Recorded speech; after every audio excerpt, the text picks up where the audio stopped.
Welcome to Bear and Balance. I'm Jeff Burkus. On the other side of the screen, Lester A. Wiltfong Jr. Lester, the playoffs are fully underway, but the Bears seem to be winning the offseason already, but we're not even at the official offseason. How you been taking the playoffs, and how you feeling a week into this Ben Johnson era? You know, as I'm watching the playoffs, my mind keeps going to the Bears. I'm like, I cannot wait for the Bears to be in this position again, because now, I mean, I think we say this every 4 or 5 years. We have a little hope, but now the hope feels like this may actually mean something. You're Ben Johnson, man, bringing that offense over, tearing it down, getting things done right, quarterback in place. Man, I'm excited for the future here. Feels like there's the pillars to create a sustainable approach, right? There's the head coach that we're really excited about, that think can do great things, and there's the quarterback who has all the tools to be able to implement that offense. And to help understand that a little better, because I'm not an X's and O's expert, Lester, you certainly have a better background than I do, but we wanted to bring in somebody who really knows this stuff, really dives into it. We are thrilled to welcome Bobby Peters to Bear and Balance. Bobby, welcome. Good to be here, guys. Like we were talking about before, this is the most excited I've been in like 6 years as a Bears fan. So I'm excited to talk about Ben Johnson and all things X's and O's about what he's done the last few years. Well, let me set up your expertise a little bit, because you have a library of books that are available. And of course, we will include a link to your work, because, it's really an incredible resource. But you go through and you diagram out offenses that you find interesting throughout the last few years. I don't know how many years you've been doing this, how many books you have out. It's pretty impressive. But kind of talk about what it is that you're doing when you're creating some of these books.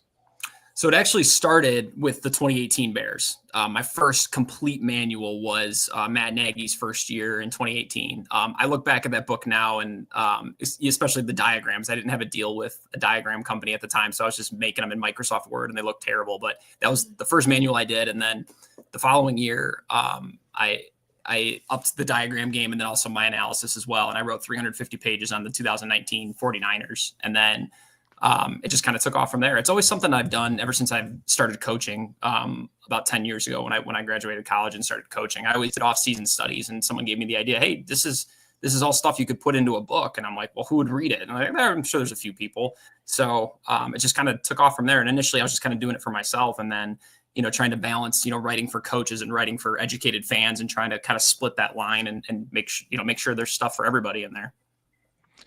Yeah, it's really cool off-season project stuff. And you know who you're going to write about this year yet, or?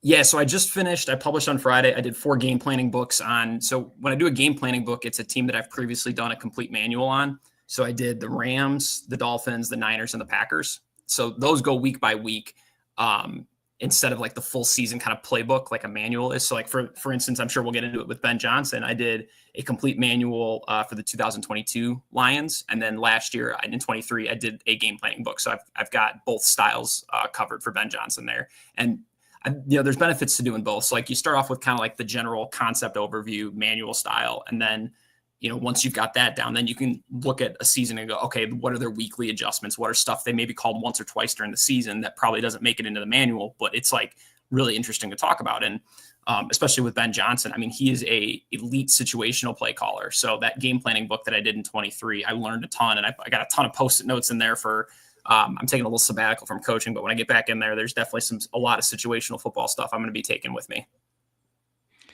That's awesome stuff. So I want to talk big picture stuff, and then we'll get into Ben Johnson specifically and his influences and, what he was able to do in Detroit. And then we'll get into some specific play breakdown stuff that, you sent me that I think will help illustrate some of that work. So those of you that are listening on the podcast, this might be one, at least for the second half of the show, where you might want to hop on YouTube and check that out. But we'll do our best to describe some of this as we work through it. So I wanted to start big picture though, Bobby, because when you're going through this, you're basically trying to draw the blueprint of a house, right? Like you're trying to figure out what is this offensive structure that you're seeing. And so when you walk into, Ben Johnson, or when you walk into Kyle Shanahan or whatever, you know the influences or whatever, but you're trying to figure out the architecture. So kind of talk about what you're looking at when you're breaking down like the big picture part of an offense.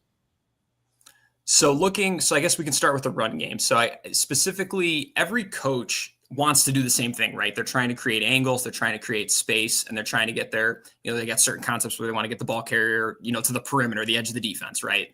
They got certain plays where they want to split the defense in half and try to create a vertical seam, like right down the center of the defense. And every coach goes about it differently. There's different ways to do it. And that's where the kind of the fun lies, and try to figure out the different ways and their philosophies for getting that stuff done. And then obviously in the pass game, a lot of that's even more so personnel based than run game. So certain teams based on, say you got a star tight end or, you got a star receiver, your pass game is going to look a little bit different than, a team that might have, want to feature their running back in the pass game a little bit more. So that's kind of where the fun lies with it. Is coaches, especially guys that come from the same tree, they have the same philosophies, but like the different buckets that they pull from within each concept is where it gets interesting. And then obviously every year there's better, defenses adjust and adapt. So you want to stay ahead of that by creating, making that bucket a little bit deeper, right? You want to be able to grab one more thing out of there, when the defense, can cover up what you've done because you put it on tape for, half a season or a full season. So that's generally kind of like when you take that step back and you look at the different offenses, even ones that are similar and kind of fit in the same world. As far as Bears fans go, we're used to seeing the Shanahan McVay stuff. Obviously, that's what the Bears have tried to run the last few years. Would you say that's the most prevalent tree right now throughout the National Football League? Oh, for sure. Yeah. It's so easy to tell. I mean, you don't even have to put on the tape. You can just put on turn your TV on and watch. There are coaches that understand it and can game plan it well, right? And then there's others that just kind of have the playbook and like, okay, well, this is what they install here, this is what they install here, and then you kind of just playing Madden, right? And those guys don't usually last long, and they can't adapt to their personnel, they can't problem solve it. And then also, like we talked about before, they're not good situational play callers. So hey, you call something good on 1st and 10 once in a while, but what's your game plan for 3rd and 3? What's your game plan for 2nd and goal from the 5? What's your 2-minute drill look like? All that stuff that, that really separates the average from the good and the great. And I think I want to make a point here and I want you to expound upon this, because it sounds like you're definitely interested in describing the structure, the infrastructure, the architecture, whatever you want to call it. That's very different than the play calling, right? Like the play calling is maybe where the art comes in. And it seems like some of these guys can design a really good offense, but they don't maybe do sequencing all that well. And then there's probably some pretty gifted play callers that are maybe in a very stale offense.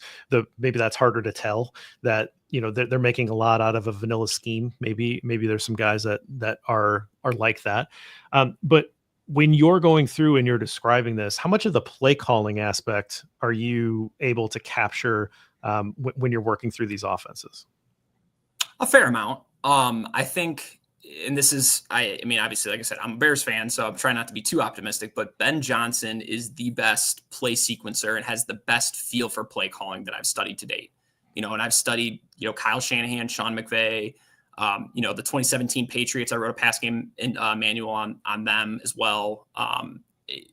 He, like you said, there's definitely like a science to the installs, a science to understanding, okay, how do the protections work? How do the run schemes work? How do the pass concepts work? But once you get on game day, okay, you can script as much as you want. You can have your 3rd and 3, 3rd and medium section, your 3rd and long section on your play call sheet. But, once you get into the game, you gotta have a feel for it. And, being an offensive coordinator myself, like that is in the games that I've felt the best about, are the games that I had a good feel for the game, not the ones where I felt the best about my preparation going into the game. And sometimes, the games that I am feeling the worst about were the ones that I felt the best about my preparation. So it's hard to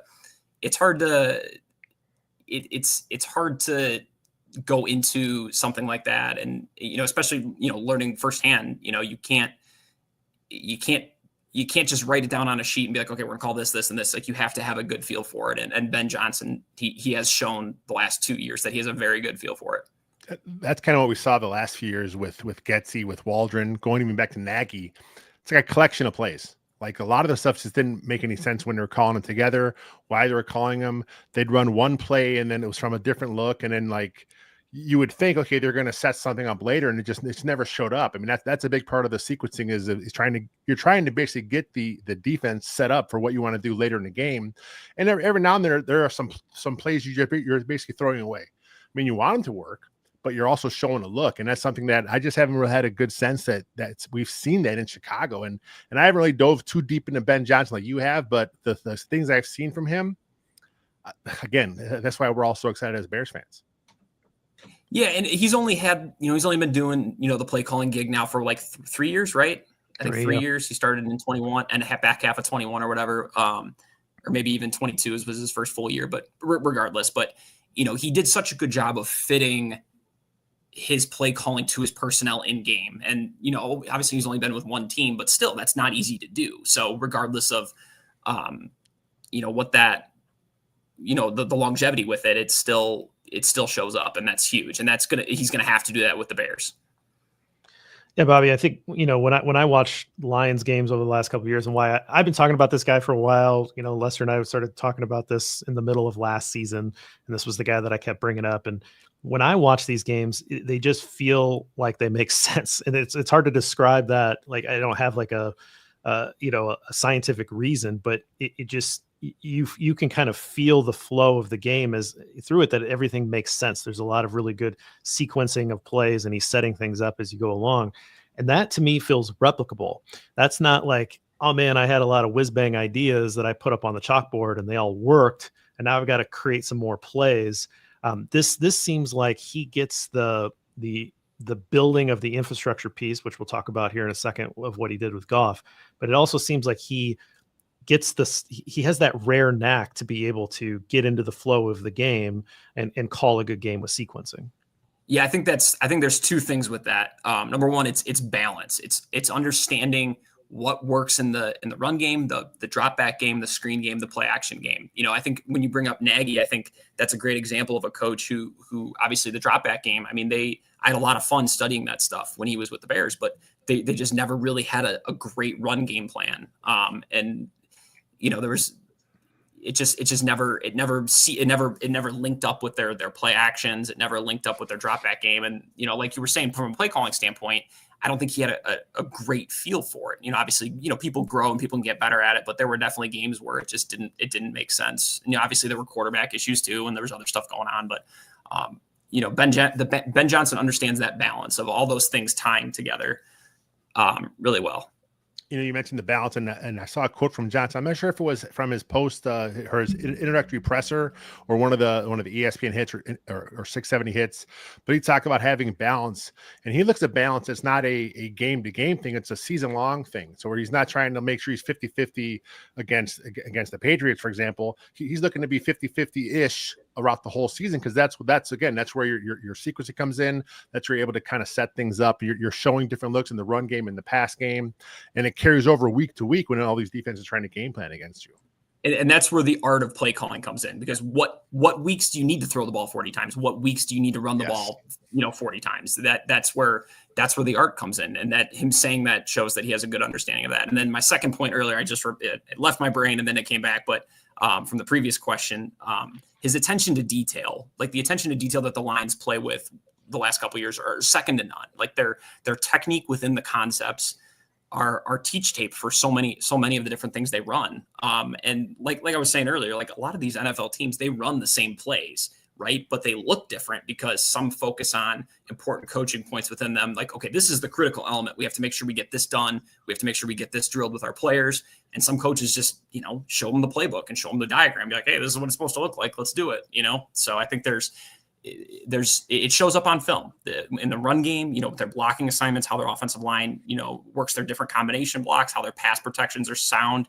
He runs more play action protections than any coach I've studied, and they all tie to the run.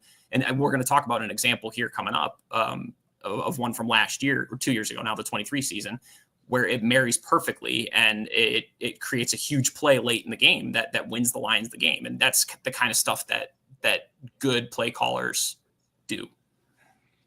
Awesome stuff.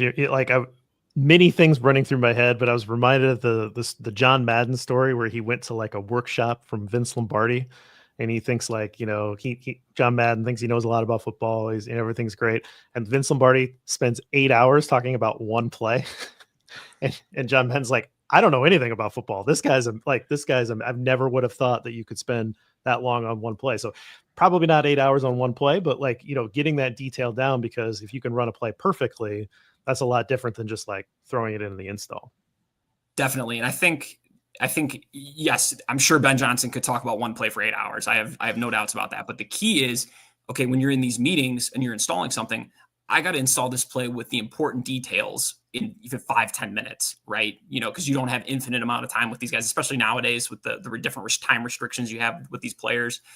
So the ability to deliver what's important concisely is an incredible skill when installing these, an incredibly important skill when installing these offenses. And it shows up. It shows up with Ben Johnson. That's one thing we heard after the Bears fired Waldron was during the offseason that the details weren't there. We heard some players talk about it. We heard Ryan Poles talk about it. It was just something that where they weren't dialed in as much as they should have been. And back to your point, I mean, if you're not all working in unison, you're not all in the exact same spot, play after play after play, when you get to game time, that's when you have these problems. Yep, 100%. So let's talk specifically about Ben Johnson. So, when you're going through and looking at, again, the architecture, I'm going to use that term of his offense, and knowing the coaching tree that he has come from, the influences, what are you seeing in terms of conceptual influences or maybe head coach or offensive coordinator systems that people would maybe know? What are you seeing when you're describing that, the Ben Johnson offense for the Lions? He pulls from a lot of different places. He's made it his own, and that's the sign of a great coach, right? He's not married to a system. He didn't copy and paste a 500-page playbook from wherever he came from or whatever he thought was looking good that offseason. Obviously, with what they did with the Rams, and it's well documented too. People have written articles on him sitting down with Goff one offseason for like 3 or 4 days, and they just hammered out, okay, what did you like that you did in LA? How can we incorporate that with what we're doing here? So there's a ton of Los Angeles stuff, especially early on, kind of less so the last couple years. I think in 23, I saw a lot less like true Rams stuff. And then in the run game, it's hard to pin them down. Are they an outside zone team? Are they a duo team? Are they a counter team? In 22, when I wrote the complete manual, they were a heavy counter team. They were one of the biggest counter teams I studied. I didn't see a ton of counter from them this year, nowhere near as much. So they kind of, that changes week to week, season to season. So he can pull from different bags, but the key is, number one, can you coach the details? Do you understand how to create double teams at the point of attack? Do you understand how to not put offensive linemen in tough blocking situations? Because a lot of guys will do that. And I'm sure we can get into specific examples of that as well. But those are 3 things in the run game that he shows week to week, season to season, whatever scheme he's running: zone, gap, duo, counter, draw, auxiliary runs, right? Wham schemes, different things there. He's not putting his players in bad situations. And then another influence, a strong influence in the pass game, and I think we're kind of seeing that with some of the assistant coaching hires, is a heavy Saints influence. Sean Payton, kind of a lot of that kind of some of those concepts. I think in my 2023 book, I diagrammed a few of them, and even called out like I even called out in the book, I'm like, this is a classic Sean Payton Saints concept with Drew Brees. This is how they read it and all that stuff. So there's definitely a heavy Saints influence in the pass game. And I'm glad you mentioned the Shanahan influence there, because I've seen this a lot like social media, and people talk about how he has this, or a lot of Rams influence in what he calls plays. And that people are like, well, he never worked for McVay. He never worked for Shanahan. But you said exactly right there. He picked it up from working with Goff, from putting in what Goff wanted to do. These are things Goff are comfortable doing. He's like, well, let's do that in my playbook. So this is why this is why Ben Johnson is going to be so critical for the Bears, what they want to do, because he's building it from scratch. He's going to pull from everything he's done. Adam Gase, Dowell Loggins, all these Bear legends, John Shoop, but then he's pulling from the stuff from McVay. Bear legends. Stop. He's getting the McVay stuff and the Shanahan stuff. So, and then he said the Peyton stuff. So, I mean, it's going to be a huge, cornucopia of just different concepts that work for Caleb. And back to Caleb, I mean, I saw some people compare him to Drew Brees coming out of college. They're similar in stature, some of the stuff they want to do, a live arm, a good athlete. So I think having more Peyton influence is going to help Caleb Williams in the long run too. Yes, 100%. And I think what fits what Ben Johnson does well, especially with his play action stuff, I think fits Caleb well. And I think Caleb struggled with play action to a degree last year. And I think this is gonna be an area I'm gonna be paying attention to, because Ben Johnson does a tremendous job of marrying his play action concepts with his protections that he calls with them, but also his check down distribution. Nobody wants to talk about check downs, they're boring, but I am a huge check down fan, because the best quarterbacks, you call play action on 1st and 10, right? If the defense brackets your primary on there, you got to find the check down. And the check down, it keeps you out of 2nd and longs, it keeps you out of 2nd and 10, right? You can get in, instead of taking an incompletion or a sack, you can keep, 2nd and 5, 2nd and 6, that keeps the offense on schedule. And that stuff's critical. And Ben Johnson, even more so than other coaches, understands how to marry the concept, the downfield concept, with the protection and the check down distribution better than anybody. So, say for instance, you got some sort of dig concept over the middle, like an inside, I sometimes reference the inside dig concept on Twitter, right? So with that, you have to have some sort of over the ball control route. If you don't have that route, the middle linebacker or the hook defender can get under the dig, and there's no consequence for the defense, and there's nowhere for the quarterback to go. So he's just gonna be sitting there patting the ball, take a sack, or he's gonna have to run around and throw it away. If you've got that check down built in, whether he's chipping and coming out, or whether he's coming from the other side of the field, or what have you, it's got to be there for the quarterback. And Ben Johnson does that extremely well. I mean, the amount of times Goff throws the check down in time and in rhythm, if properly, right? He's not just taking the check down, being a check down Charlie. He's taking it because that's the right decision. Keeping the Lions ahead of the schedule is something that really stuck out to me on tape, and something that I think Caleb can handle, because I think Caleb, he's a good processor. I think he can do that. I think he just needs something. He needs the infrastructure of where the concept makes sense and where he's getting the good coaching points on, okay, you need to go here on your 5th step. You need to hitch up here to your check down type of stuff. So I think that's the part, one of the most interesting aspects to me, where I sit right now in the offseason, of what I'm curious about how that's going to look come September next year. Yeah, and I think we kind of talked about this already, but I want to just make sure we make sure we get all the points out here. But he takes over play calling duties, 3 years ago. He's got Jared Goff. He sits down with him, like you said. It's well documented. There's some good stories out there, and basically, what works for you, Jared? Like, let's build this offense around you. And I think the crazy thing is that we got to go back and think about this, where Jared Goff was basically thrown in on this deal. The Rams wanted Matthew Stafford, and I remember at the time, I thought that the Lions were just going to go flip Goff somewhere else. Yep. I thought they were going to, trade him away and draft a rookie and just really do a tear down. And they really committed to him, and they tried to build an offense around him. And this is not an untalented quarterback, right? Like, I mean, he certainly has some skills, but to be sort of thrown away by one of the premier play callers and offensive minds in the game, in Sean McVay, and say, like, I need a better guy to be able to win it all. I got to go out and get Matthew Stafford. That's kind of crazy. Like that's about as low as you can get in terms of your confidence. But Ben Johnson comes in and says, okay, let's build this. So you wrote the manual. Like, what was your big takeaway from that year one of Goff? And then what happened in that year two that you noticed in terms of evolution? Fitting everything together, right? Like all the stuff we've been talking about. So, fitting the run game with the play actions, fitting the protections with those play actions, and then the drop back game kind of being a blend of like what he liked in LA, what he liked, or what Ben Johnson liked for, like, he's pulled from the Saints and some of his other stops that we've talked about, and all the other different influences, and just everything kind of fitting together. And then from there, right, you talk about moving on to 2023, and then, really mastering situational football from there, and really, finding stuff that fits exactly what the defense is going to be doing in those situations, is the biggest step that took. And then obviously, kind of expanding and evolving the different ways and those base concepts that they had in 2022, and dressing them up differently, just finding different ways to keep them fresh throughout that season as well. Anything, Lester, that you notice when you were watching Lions games or Lions against Bears with Goff? Because Goff was a punchline. I mean, Goff was kind of a joke, and he certainly turns the ball over in unique situations, sometimes. But overall, like, he's been a really I feel like he has reached a new level to his game because of what Ben Johnson's been able to do here. Yeah, I know there's some interviews with Goff where he's kind of talks about how, when he was in LA, obviously the whole thing when he was with the Rams was McVay was in his ear, right? Up to the time when they had to cut the mic off. And then, with Ben Johnson, obviously that's not something he wanted to do. So they kind of really worked on Goff's confidence. They worked on what he was seeing.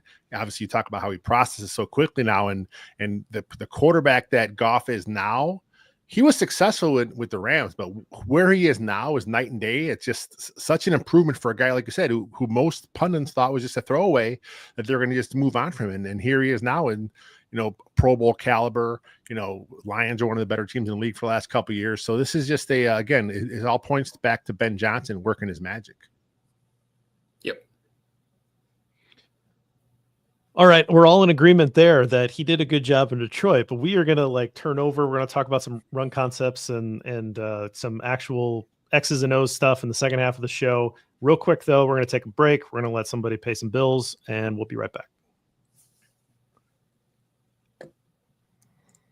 All right, I've got some diagrams that we can pull when you're ready, and you can tell me what to do here. But let's just start in terms of run concepts. Lester, I think you had a specific question about run concepts that had to do with different running backs.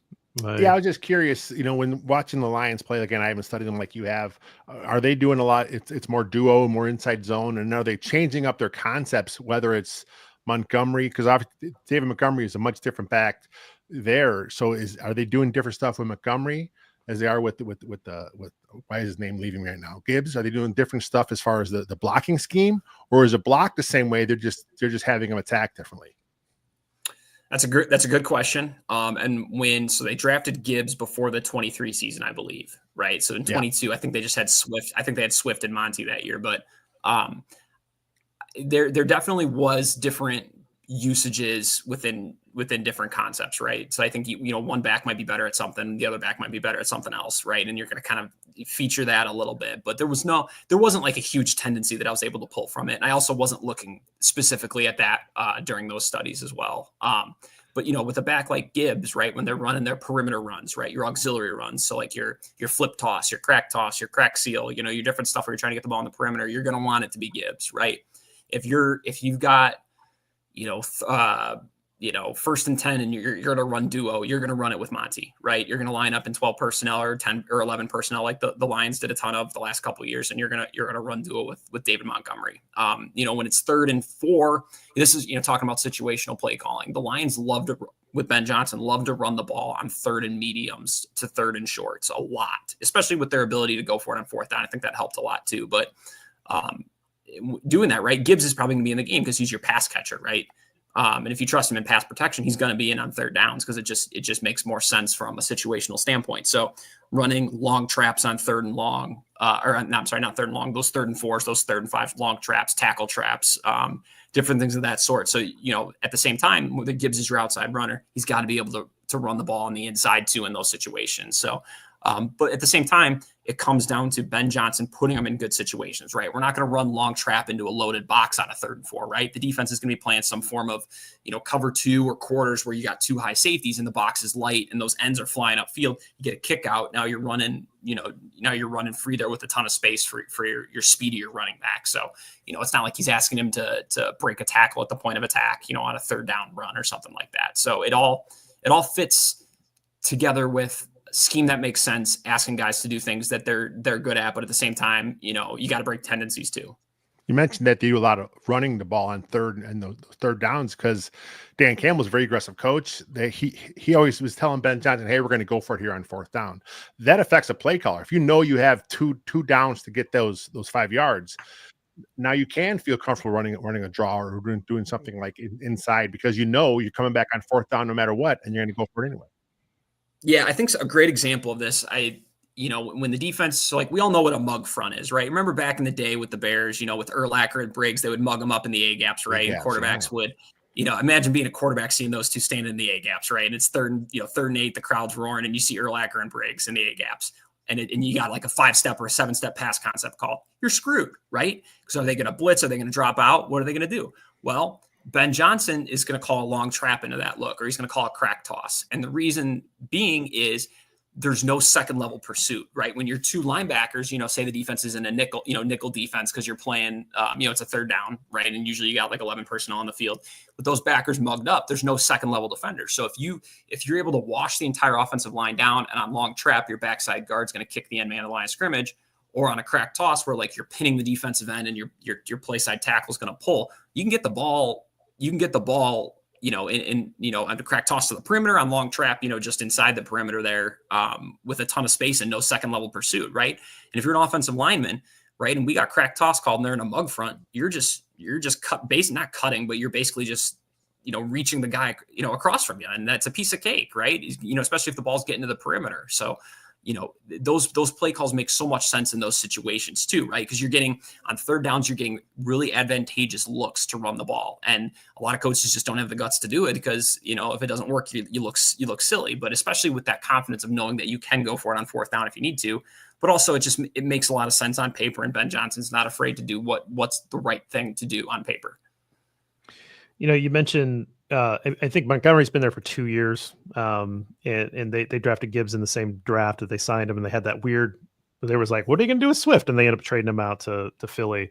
But he's had a lot of different backs since he was the offensive coordinator. So different skill sets. We know what David Montgomery is. We've watched Jahmyr Gibbs. He's a very talented back. We certainly know what DeAndre Swift is and isn't. And Ben Johnson, had him in Detroit. I'm very curious to see if there's an attempt to get something out of DeAndre Swift here in Chicago, or if maybe he's going to be on the move. Knowing what Roschon Johnson is, because you've watched Roschon Johnson, knowing some of the free agent backs out there, maybe you haven't, taken a deep dive into the draft yet or anything like that, but do you have a sense of what kind of skill set Ben Johnson might want to bring in to either pair with DeAndre Swift or Roschon Johnson, or maybe replace those guys in terms of what he has seen success with in Detroit with those skill sets and those running backs?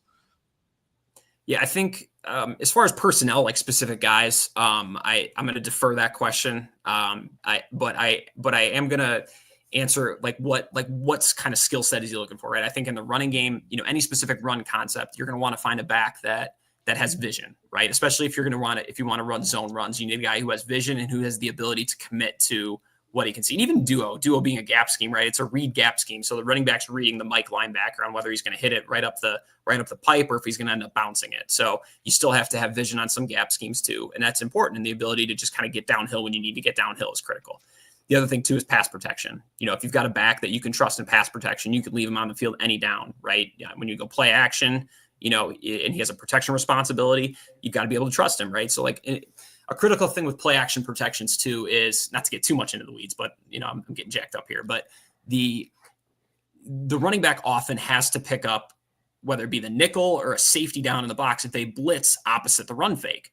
So a lot of times in NFL games, you'll see a quarterback fake a handoff one way and the running back goes the other. And you're like, somebody goofed up. Well, no, that's actually his protection responsibility. He saw the blitz coming. And a lot of times defenses do a really good job of disguising that pressure. It could be a corner too. It could be a corner blitz off play action. So, you see that and it looks goofy on game day, but you're like, oh no, they brought a nickel blitz and the offensive line is not accounting for him. So somebody has to pick him up or he's going to blast our quarterback when he gets to the top of his drop. And running backs that understand that, have a good feel.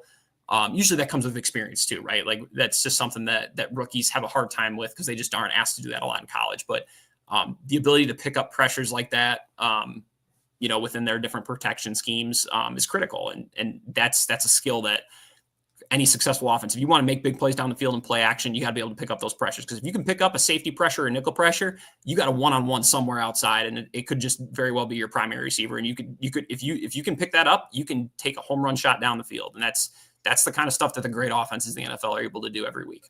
I feel we've seen that quite a bit with the Bears the last few years where, like you said, there's a play action fake and then there's a free rusher, screaming off the blind side. And you're wondering, well, who's supposed to pick that up? And like you said, a lot of times it should be the running back. He has to know that he's coming. He has to, like you said, maybe bail on the fake. If it's not, if he can't take his fake and get back to that block at the same time, there's no point in doing it. And too often with the Bears, I think this goes back to attention to detail that may not have been coached into him to where he knew that, because some of that was David Montgomery, who when he was in Detroit, he didn't have that kind of problem. But when he was in Chicago, we kind of saw that happen a few times with him and Justin Fields, where there was a guy coming off the edge, off the backside. And why is he not going back there to pick it up? Well, because he's more worried about carrying out his fake. And that thing that goes back to coaching. 100%. And that also could be sometimes when you're watching a game and the quarterback goes back and he holds the ball out for a fake and there's no one there. You're like, what happened? Well, the back went out and got the block, which is what he should do, right? But it kind of looks awkward when that quarterback's just like kind of holding. Oh, okay. No, he's not there to make the fake. Definitely.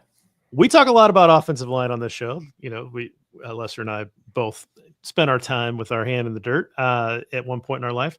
And so one thing that I'm always curious about is, are these offensive coordinators understanding the skill set that they have and in their offensive linemen? And are they trying to make things easier? Now, you've kind of talked about that a little bit in terms of, hey, that's an easy block because it's right in front of you. There were plenty of times this year even where you're watching a game and, they're asking Coleman Shelton to make a block that he just absolutely cannot make, right? I mean, it's a 1 in 10 time he's going to make that block, or, asking a guy to, a really big guy to make a block on a second level that maybe just doesn't have that foot speed ability, right? The Lions get so much credit for the talent that they have, but so many of these guys are talented to begin with, Bobby. Like, Darnell Wright is very talented, but he may not be able to do everything that Penei Sewell can do, right? So, do you have confidence in Ben Johnson from what you've seen, putting his offensive linemen in a good position based on the blocks that he's asked them to make? Absolutely. Do you mind if I present or share my screen quick? If I hit present, will it share my screen? I don't think so. Try it. Okay. See what happens. Okay. We're learning here. Yeah. Share screen. Let's see here. I'm not sure if StreamYard lets us. Okay. Don't show these. Okay. Hang on. This is good. This is good radio though, Bobby. Yeah. See. All right. Let's try this. All right. Can you see my screen? Oh, okay. Let's go. Oh, we got the infinity. Okay. Can you see it now? Go to your other screen. All I see is StreamYard. This is infinity screened. All right, let me minus that. How about now? We really only need to have one Lester in the world though. So infinity screening. All right, let me try this one more time. Okay. Yeah, the one thing we've seen with the Bears over the years is, I hate to pick on him, but leaving Larry Borum on an island against a speedy edge rusher. I know that's his job. That's what he's tasked to do on occasion, and it makes sense. But sometimes it makes no sense because you cannot trust him to get that block. We saw them do it too many times this last season. He gave up. I think I had him down for 8 sacks in his limited time in the offense. And look, he just physically can't make that play. The Lions, though, they understand the personnel, and we now have your screen. Is that we're doing it right here properly? Nice. Yep. Yeah. So real quick to that point, I think the other piece of that too is the quarterback getting the ball out on time, and Jared Goff was doing a great job of that because the detail in the pass game was there.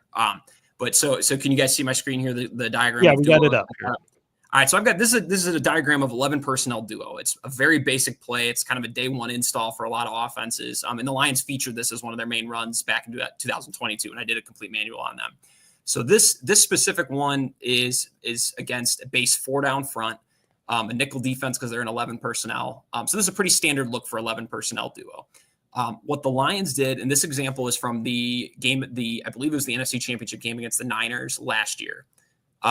What they did was, all right, so right here, at the point of attack, this block, a tight end one-on-one with a Nick Bosa defensive end, right? So Sam Laporta, Nick Bosa, who do you think is going to win that matchup? Right. Nick Bosa, right? So what would the Lions do to make this play make more sense for them since it's a base run? What Ben Johnson would do is he'd bring a 6 offensive lineman and move Penei Sewell to this location, ask your best offensive lineman to be in the one-on-one and have everybody else work in double teams and combination up to the linebackers.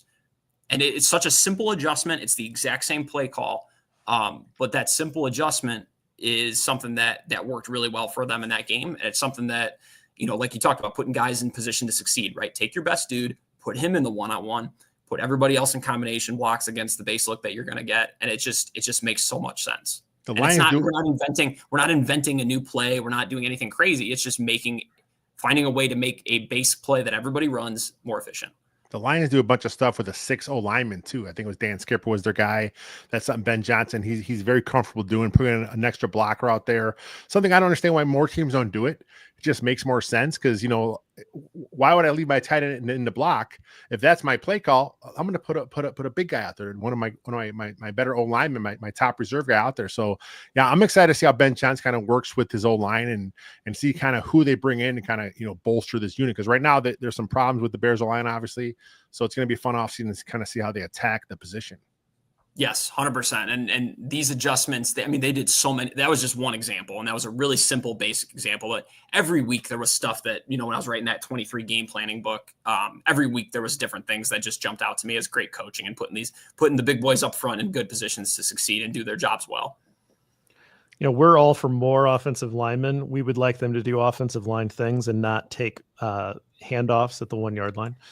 Yeah, right. So we'll move on to the pass concepts, and I'm gonna share the images that you sent me, Bobby, and we kind of work through these because I think this is where we're heading here. So, do you want to work through some of these basic pass concepts that you see Ben Johnson running that you think are fun to highlight here?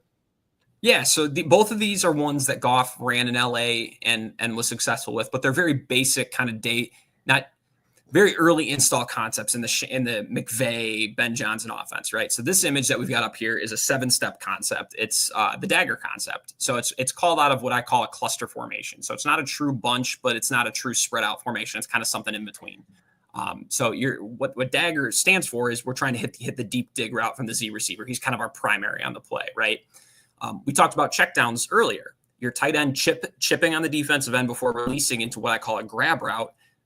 That little hook route that you see him running at like 5-6 yards in the hook window is the grab route. That's the underneath control route. So what we're trying to do here is we're trying to high-low the hook, the strong hook window. And the other 3 routes, that the kind of the seam route, the curl, and the check flat from our running back, account for different responses from the defense, how the offense would take advantage of that, right? So we've got our primary, our high-low over there, but based on what a defense could do, we've got our other options there. So like one specific example that the Lions and Goff hit often were, say you've got you got a 2 high coverage and you've got the weak safety lined up to the side of the X receiver on the right there. If his eyes, or if his eyes and hips start looking across the field to poach the deep post route from the F receiver there, you've got a 2-for-2 for the curl route and that swing coming out. So if your flat defender runs to the flat with the swing, you've got that curl route one-on-one with a corner who's playing outside and off. So you've got a huge cushion and a huge void over there if the defense wants to commit to helping over to the dagger side. So that's something that I highlighted in my books often as an option that Goff would often hit, specifically 2022. And the Lions were extremely efficient with this concept, especially even on 3rd and longs. I think I can't remember their conversion rate offhand, but for 3rd and longs, they completed a ridiculous amount of them with this play because Goff understood the reads. He understood where the ball needed to go, and he got it there on time. And they had protection answers built in with their different 6-man protections, with the tight end shipping as well. So yeah, this is just a simple 7-step concept that they situationally used brilliantly on 3rd and longs, but they also would call it on like 1st and 10 and 2nd downs too. So he's reading the hook defender there, and then if he stays back, that's for what the Lions were doing. That's going to be basically Sam Laporta getting that out to tight end. 100%. 100%. Yep. If the hook defender gets depth and he gets into that dig window, there's just that natural void there that the tight end is replacing. And that's Jared Goff just understanding what he's looking at, getting the ball out quick, something that we've seen Caleb do when he's had time.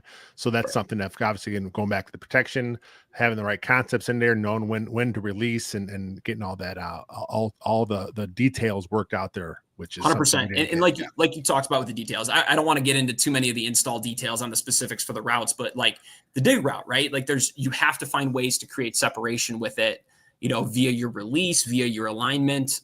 There's a lot that goes into the details of getting open on a route like that, right? And putting your receiver in a situation where he's got 1 or 2 coaching points on how to get open versus the coverage he's going to see, making it simple for him. Because there's a lot of things to think about once you get on the field on game day. So you want to give these guys the best chance to succeed. And then having that correct spacing too. We kind of saw last year a bit with some of the guys were too close together. Maybe it was Keenan Allen just wasn't quick enough to kind of clear it, clear the dig route. He's kind of there, still kind of muddying up the window, and that's something that again goes back to the details. It probably wasn't coached up like it should have been, and maybe the Bears weren't putting the guys in the right position. Because why is Keenan Allen running some of these routes? That should have been a guy like Roma Dunze. He's a little more quicker, a little bigger. Get him out there, get him up, and kind of take that defender away. So now you have the dig coming back across. 100%. And within the dagger, so the dagger, I mean, there's a million different ways you can run it. This is just like one of the basic versions, 7-step versions. But like you talked about, spacing is critical, right? That grab route's got to be at 5-6 yards. If that dig route is at like 18-ish yards, that's kind of how the Lions run it with their 7-step family. But there's plays that I call like mini dagger, where, and there's a ton of examples in the 23 Lions book. I remember one specifically against the Saints, a brilliantly designed version in the high red zone they called, where that grab route's at like 4 and the dig is at like 12 to 15. They shrink it up in the red zone. They changed the timing up, with Goff's footwork too. They cut 2 steps off of his drop, and then they adjust that post route that we talked about. In this version, it's like kind of like a through, and in the mini version, it's kind of more of like a crossing route, trying to get to the other side of the field quicker. So there's different versions of it. And like you said, the spacing is so critical, and understanding you can't have those routes on top of each other. You got to be able to, that dig route's got to be getting to the hook window at the top of Goff's drop. Yeah, I did some diving into Bruce Arians' stuff back in the day, and he talked a lot about triangles and trying to maximize the space. And that was how he developed his passing concepts, was basically trying to put the defense, stretch them out as thin as possible to try to make space available to your quarterback to make throws. And all these different concepts are just ways to really stretch defenses. But the number of times that we've seen other offenses just have throws to players that have nobody around them for like 10, 12 yards, that's just a schematic win, right? Like, I mean, even the Chiefs will get that, right? With Travis Kelce, you'd think that guy would never be open. He's not even that fast anymore.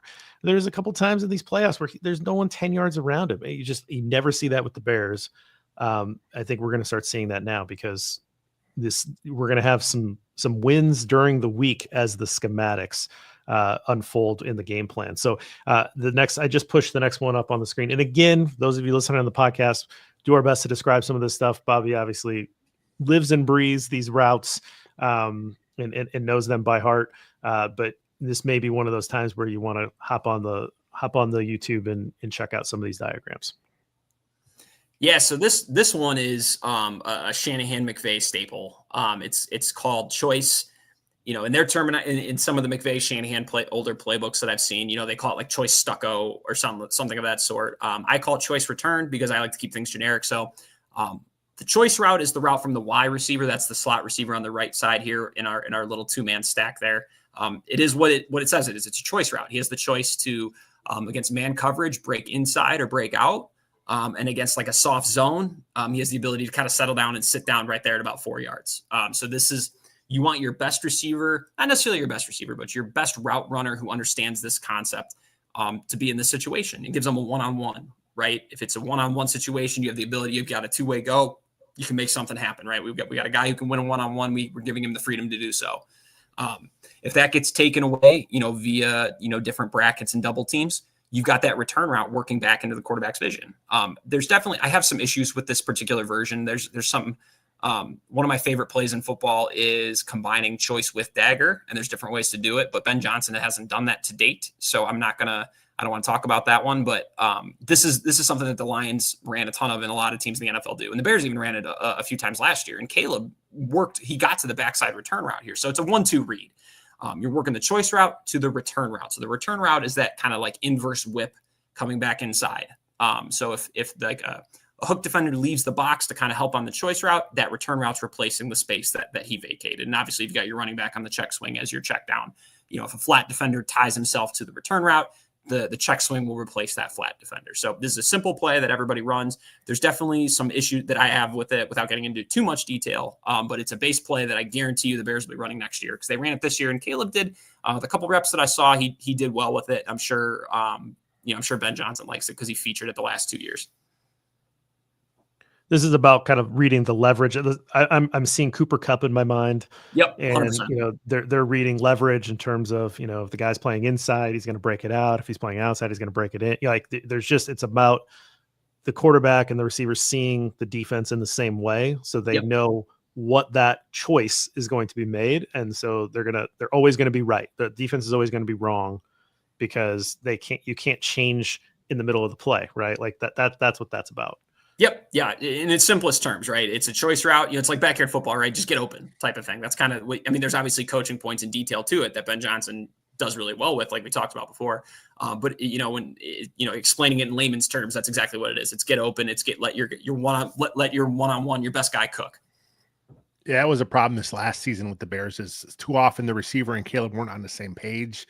We saw, every now and then it will kind of pop up. Again, I keep harping back on the detail, man. You get attention to detail. Make sure they all know what they're seeing, and they have to have basically seeing it through the same eye. I mean, it has to be, you have to know the leverage you're getting from the defensive back. You have to know that that's what you're going to get, and that's what Caleb's seeing as well, because we saw too much where it was just, whether it was Rome or DJ or even Keenan, just they weren't running the right routes at all times, and it just was a problem. Again, Shane Waldron, what was he doing back there? He wasn't doing enough. Yep, certainly. So one of the things that we've talked about on the show a ton, and you've already talked about it a lot, which I'm trying not to like smile too much when you're talking about this, because I'm getting excited. We've got months and months and months to go here, Bobby. Like we've got a long time. It's a long off season before there's real football to be played in Navy and Orange. So, but one of the things that Lester and I talk about a lot on this show is like, are you, and goes back to that Nagy days, right? It just doesn't seem like the pass was ever married with the run. A lot of times that's play action in between, but just showing some of these similar looks so that things work in both the run and the pass game, and makes you unpredictable. And I think the next couple drawings you are showing some of that. Yeah, if you want to go to the next one real quick. Yeah, sure. So we'll do this one first. So this is so in this game, this was, I believe, week 10 against the Chargers from Detroit in 2023. So they had been running outside zone strong to the tight end, which is the Y in the diagram, a bunch in this game. And they for whatever reason, they liked it and it was working well. I think Monty actually had a really long run on it as well. So typically the only real play action you can run off this is like a naked keeper coming back the other way with the defensive end unblocked. There's really not a ton you can do. Usually a lot of play action protections are built off of a tight end on the backside to handle the defensive end, or sometimes he'll sift across and block him. There's different ways to handle it, but Ben Johnson pulled out this protection that I saw the New England Patriots run a bunch with Tom Brady back in the day, but not a lot of NFL teams run this kind of protection.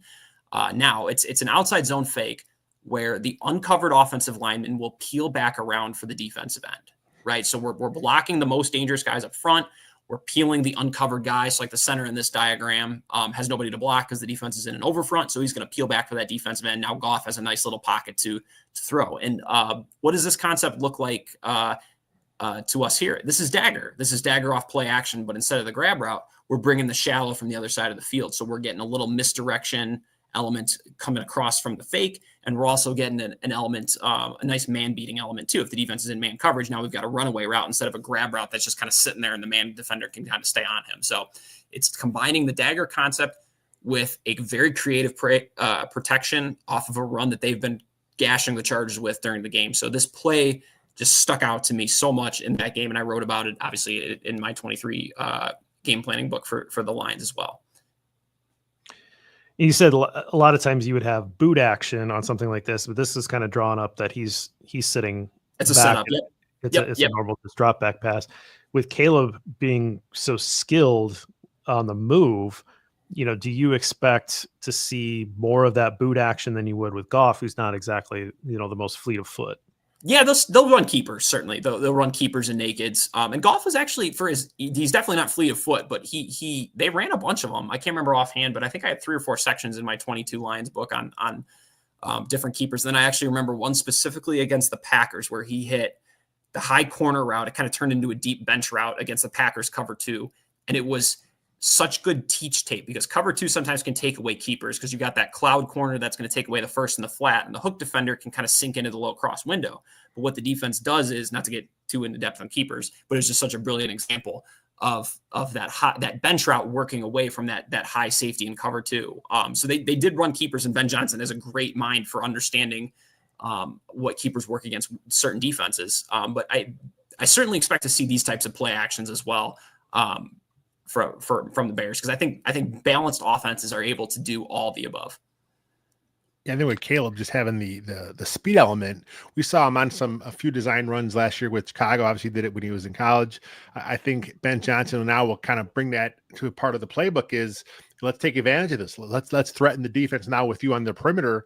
Make those defenders make a decision. Are they going to come up? They're going to stay back. And I think that's something we'll see more here than obviously you could not see it with Goff. Yep, no, and definitely, I definitely agree with that, because on the keeper. And I talk about these in my books too, is when you call a keeper concept like that, right, you're kind of flooding the field. You got a flat route, you got a low cross, and you got like some high element. A defense can cover those up in certain situations, but the offense gains if you're able to get the ball on the perimeter via different, front side or, different blocking schemes on that side, whether you're using a delay, a slam flat, or you're pinning the end man at line of scrimmage. The quarterback run element is what really screws the defense over, because now if your quarterback can get to the perimeter and you cover up all the receivers, there's a ton of space for your quarterback to run. And a quarterback like Caleb, who's a great processor, can make that decision and make a defense hurt a lot more than Jared Goff can in those situations. You got one more. Do you want to work through this at all? Yeah. Or? So this is the play from before. This is what happened in the game. So the defense actually had a pretty good play call here. They brought the nickel pressure. And on this particular play fake, I'm not sure. And I know we talked about, running backs picking up nickel pressures or safety pressures, earlier in our discussion. And I'm not sure on this particular play action protection what the running back's responsibility was. If he was supposed to pick up this nickel protection, kind of abort the fake, or from what happened in this game, he didn't. And Goff still had plenty of time to hit that shallow route, kind of replacing the blitz coming from the other side of the field, and for a huge touchdown in the fourth quarter that ended up sealing the game for the Lions. Because that nickel coming from where he came from, he had no chance. By the time that Goff set up and threw the ball on time, he had no chance. I can't remember how far he was from Jared, but yeah, this is what happened in the game. The nickel blitzed, and then the shallow replaced it, and the Lions essentially clinched the game on this play with all the different stuff marrying together that we talked about. Yeah, just from the diagram, this looks like the Z receiver is wide open and yep. Running with plenty of space. So again, just schematically and teaching the details, there's going to be wins based on the play call, right? I think not to cut you off, but I think part of it too is, like we talked about, usually defenses don't see this type of protection. So the Mike and the Will are committing hard to the run because they're not expecting play action off this look, because there's no backside tight end. They're like, okay, I got to come downhill. And they also, like I was saying before, they saw this exact run play out of this exact formation a ton earlier in the game. So, the Mike and the Will weren't alerted to play action, and they weren't able to pick up that shallow coming across either. So that's why he was wide open. This is just beautiful hearing the way it just marries together. Just, like I watch a lot of football, obviously, and just I don't see it with the Bears, man. It's like I'm not seeing what I want to see. I'm watching a playoff game, and it's like, man, this is so fun watching these guys play, watching them set things up, and Ben Johnson's going to bring it to the table. It's just it's going to be fun. Yeah, we have so much scar tissue as Bear yes. fans. So you always got to tamper your expectations, but it's hard not to be excited. This guy, it could certainly fail, but this guy has such a track record of doing things the right way, the attention to detail with his scheme. And obviously myself as a scheme nut, and I've written, darn near 500 pages on him so far. I think it's hard not to be excited. So I'm proud to wear, I got this little Bears beanie that I've had for a long time now, like 10 years. And, lately I've kind of been like turning it inside out or like hiding the C on it. Bears, I don't want to walk around, but the last week or so, I've kind of front and center, put that C, on the front of my forehead, walking around with it, Yeah, no, we've been off-season champions for how many years, right? We're used to this, we're used to getting burned, but it makes sense. They got the coach, the coach that everybody wanted in this cycle, and for good reason. Ben Johnson has done a good job. He's a smart dude. We all listen to that press conference. He says the right things. He certainly has that ability to get guys to buy in and play well for him. So it's hard not to be excited. Let me end with this question, and we'll maybe stick around for a few minutes on YouTube for questions if you got the time, Bobby. And I got a few minutes. And then but we'll get the podcast out of here. From what you know of Caleb Williams, what you saw this year, maybe what you saw in college, just the type of thrower that he is, the type of athlete that he is, and what you have seen schematically from Ben Johnson, and then just what has worked with quarterbacks that have his skill set. Do you have any predictions of what the Caleb Williams, Ben Johnson offense is going to look like in year one? What kind of concepts you're going to see? I mean, I don't know if you want to go detailed with like featuring Roma Dunze or anything like that, but just what is it that we can expect Ben Johnson to really accentuate of Caleb's skill set? That's a great question. And I've been trying to think for the last week or so on how to like what to expect. Right. But I think, to be a fly on the wall in those meetings that those two are going to have coming up here in the spring would be pretty sweet, just to kind of hear them talk it out. Right. Especially with how smart Ben is and obviously how Caleb is going to approach the situation too. I think it would be, it'd be super interesting, but without, trying to guess what exact concepts they're going to get to. And there's certain staples, right? Like the ones I just shared with you guys are staples. I think we're going to see those to some degree. I think whatever avenues they go down, I can guarantee you a few things. There's going to be balance. The plays are going to all tie together, right? And by balance, I mean they're going to attack all different parts of the field in the pass game. The different routes, like we saw the choice route there. There's a few concepts that build off of it that take advantage of how defenses respond to it.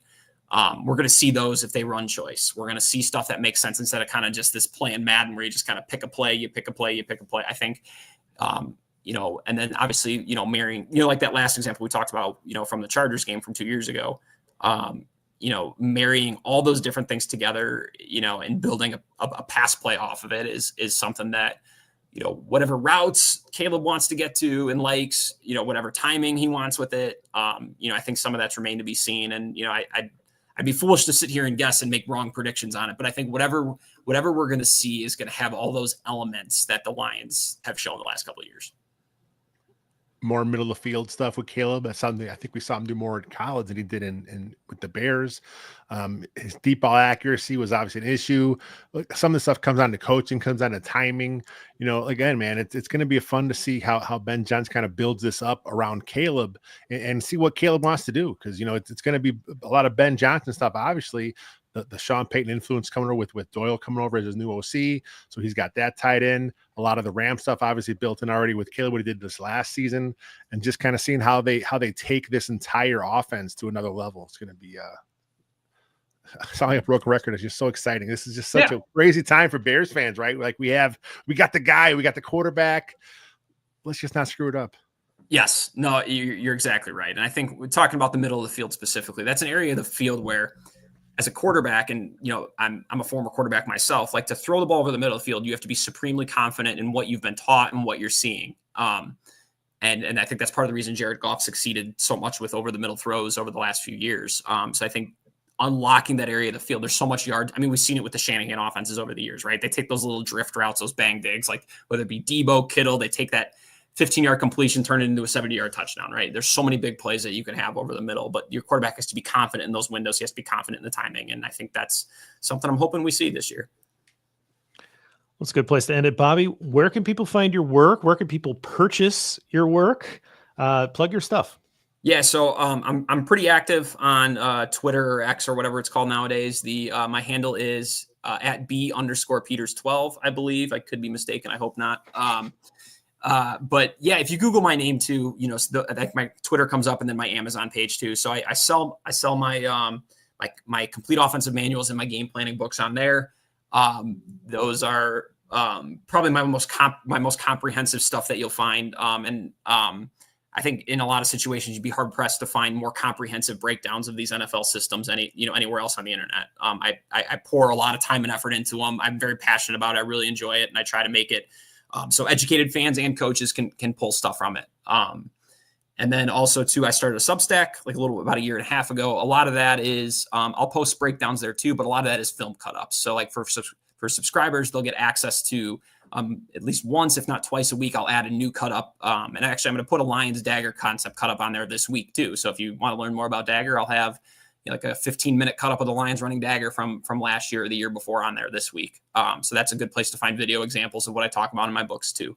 But those are probably the three best places to find what I'm doing. Well, good stuff. Well, we really appreciate it. We'll stick around a little bit for the YouTube crowd. But for those of you on the podcast, thanks for listening, and we'll be back soon. Until next time, bear down. Yeah, awesome stuff. I mean, that was incredible. That was that was good, man. It's just I'm getting more juiced up as you talk about these concepts and stuff. It's like, man, this is stuff we've been wanting for years out of our Bears, and then now here they got the guy. Oh man, it's gonna be fun. Yeah, it's going to set us up for quite the failure, isn't it? You know, right? The build up and the letdown, right? But no, I'm with you. It's hard. Right, your brain wants to be optimistic, but your heart's like, man, I've done this before. I've done this before. And like I'm sure we've, talked about in the chat or whatever too, but like, Nagy was different. He never really called plays. You never could really see when he was with the Chiefs. You could never really tell if he had that art for marrying everything together and all this. Like, obviously the scheme was good, right? Like like the stuff they were running in the pass game, some of the screen stuff. It was all the Andy pass game coordinator. Yeah, no, it was all the Andy Reid stuff. It's all good stuff. It's NFL, classics that have been around, stuff that they've evolved over the years in Kansas City too. Like, it's all good stuff, but it's just none of it married together. And obviously the run game part, there was just no cohesion there whatsoever. They were just running inside zone into, bad looks or, with putting linemen in bad situations and that stuff too. So no, we've got a track record of Ben Johnson doing it well, with, like you said, a quarterback that was essentially cast off. So I'm excited. That's why I never understood some of the anti Ben Johnson guys early. Oh, it's just like Matt Nagy. No, it's not like Matt Nagy. Like you said, Ben Johnson's been doing it. I mean, this is his 3 years now. He took over. It was Dan Campbell kind of calling plays that half that year. But from talking to the Lion guys, they said that Ben Johnson was calling a lot of those plays as well. He was involved in the game planning. He kind of took over there when they got rid of Anthony Lynn, or demoted Anthony Lynn, I should say. But then these last 3 years, it's him. It's his offense. It's the Jared Goff, Ben Johnson offense for the Lions. He built it down. He built Jared Goff back up. The track record is there. So this is not what Bears fans have seen in the past. This is not Trestman. This is not Nagy. This is Ben freaking Johnson. Let's go. Yep, exactly. Yep. I went back and I was looking, because people have kind of said, well, is this like the Nagy thing? And my response has been more like, this is a lot more like Kyle Shanahan than it is Nagy. Shanahan just has such a longer runway. He was offensive coordinator for a really long time. And then you've got his dad obviously is the patriarch of the Shanahan offense. And he did that with Washington for a long time. And then the 1 year in Cleveland, which was weird, a weird 1 year stint, and then goes to Atlanta and they get to the Super Bowl and all that stuff. Right. But you go back and like McVay had 3 years in Washington and then he was hired, but he didn't have this level of success that Ben Johnson had. Yep. And so I think it's somewhere around that though, like in terms of the respect that they have as offensive minds. And it's not the same. I think McVay is amazing. Like, I mean, and that is not like, that's a common thought, right? That's not going out on a limb there. But it's, he's kind of branded his own version of the Shanahan tree, right? Like the Shanahan system. Yep. And, Mike McDaniel is, I don't know about him as a head coach necessarily. It seems like that team plays weird down in Miami, but like he has his own brand of it. And his run concepts are so much fun to watch because that's what he really majored in. Right. Yeah. So like you have these different flavors of the Shanahan tree out there, and you say like all these different, branches off of that system are being run off of it. And some of it's good, some of it's not. You got KOC's doing his thing in Minnesota. You've got a lot of different flavors, but Ben Johnson's kind of doing something very different. And so for me, that is more exciting than having a different flavor of the Shanahan tree. This is like its own thing. And it had so much success in Detroit. And there was there was a lot of talent there, but I think there's talent everywhere in this league, and the Bears have a lot of talent, right? Yep. So building this offense around the number 1 overall pick, who's got all of the arm talent in the world, all of the playmaking talent in the world, a top 10 receiver in Rome Odunze, a guy like DJ Moore, who's, an established good football player, red chip receiver. Like, there's a lot to play with here.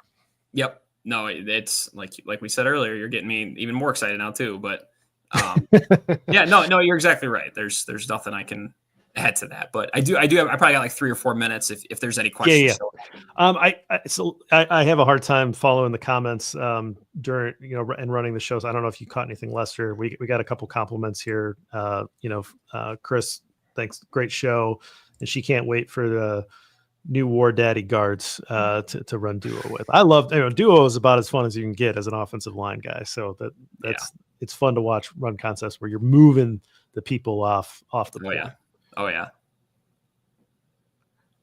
Find anything less? Not just a lot of the stuff kind of we touched on already during the as the show went on. So yeah, no, this is great, Bobby. I really appreciate this. We'll have to get you on again as we get closer to the Bears season. Kind of, are you going to try and make out the camp at all? I certainly hope so. Yeah, I certainly hope so. So nice. Yeah, I live in the suburbs, so it's not too far of a jaunt. I just got to find time, with work and the family to make it out there. So, well, we'll try to grab tickets, and so make sure that you grab those on the first day because they sell out in like the first 5 minutes. But if not, circle back to us and we'll try to see if we can get you some. Awesome. So we'll end the stream right here, and thanks everybody for watching. We really appreciate the time. Yep. Thanks, guys.